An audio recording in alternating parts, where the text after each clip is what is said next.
Dear Catholic community of St. Francis of Assisi in Raleigh, greetings of peace from the campus of Siena College in Loudonville, New York. As I reflect back upon my wonderful 19 years on Leesville Road, I can't help but smile for the many cherished memories that come to mind.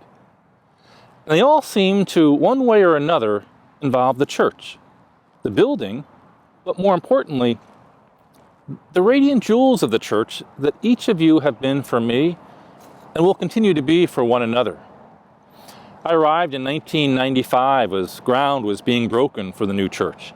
And I remember looking out my office window from Clare Hall, watching the construction taking place as this beautiful edifice seemed to sprout like a tree out of the ground. Sunday afternoon, June 16th, 1996.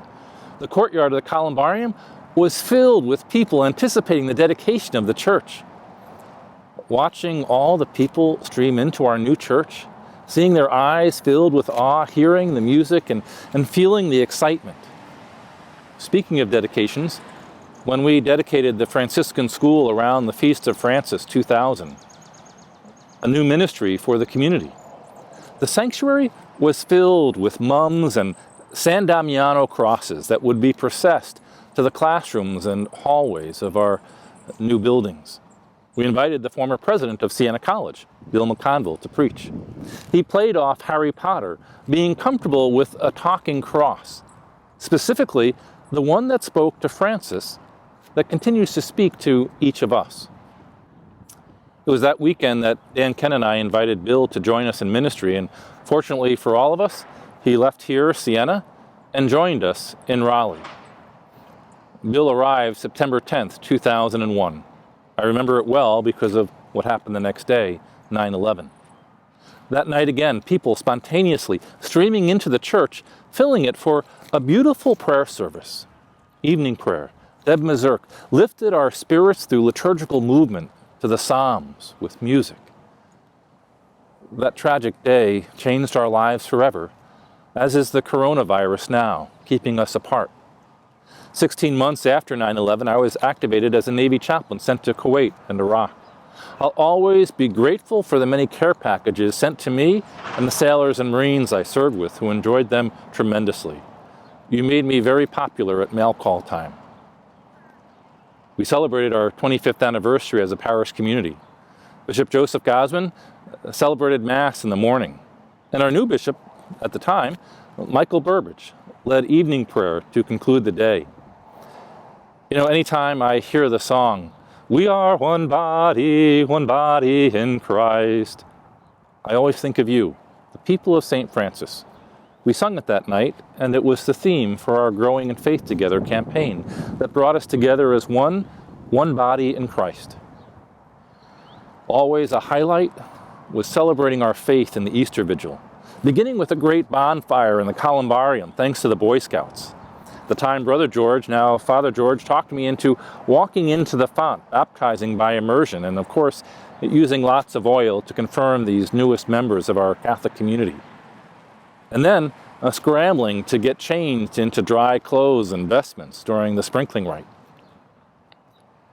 The church was also the place for parish missions and concerts with Don Michael Talbot and Valimar Jansen. During summers, I always looked forward to our staff retreats at Trinity Center on the Crystal Coast. Most of all, I always felt privileged to process down the main aisle of the church, a reminder of the pilgrimage that we are each on. Whether it was the routine of the weekend Mass, the joy of marriages, reconciliation services, the often charming chaos of First Communion, but there were also incredibly sad times, celebrating the life of a loved community member. Our eldest members who helped build up the Catholic community of St. Francis of Assisi, whose lives touched so many, so often lives well lived. But to be honest, it was the funerals of young people that filled my eyes with tears. Infants, children, the teenagers whose faith was just being formed, whose lives were filled with hope and possibility. My prayers still go out to the living, as we reconcile with the sad reality of loss. Walking through the Columbarium Garden, a refreshingly stark reminder of our faith in the communion of saints. Speaking of pilgrimages, of course, accompanying parishioners to Franciscan Italy was always a highlight. Thanks to the great stewardship of Rich Derenbacher and Joan Port, each pilgrimage so different, though Assisi always the highlight and focal point. I will always be grateful for the relationships and friendships formed at St. Francis of Assisi. Please pray for me, and my prayer for you. With or without friars, you will always be inspired by our patron, Francis of Assisi, proclaiming the reign of God, growing in holiness through your experience of Christ, in word, in sacrament, in one another, offering hope to those who hunger for human dignity, extending hospitality to all.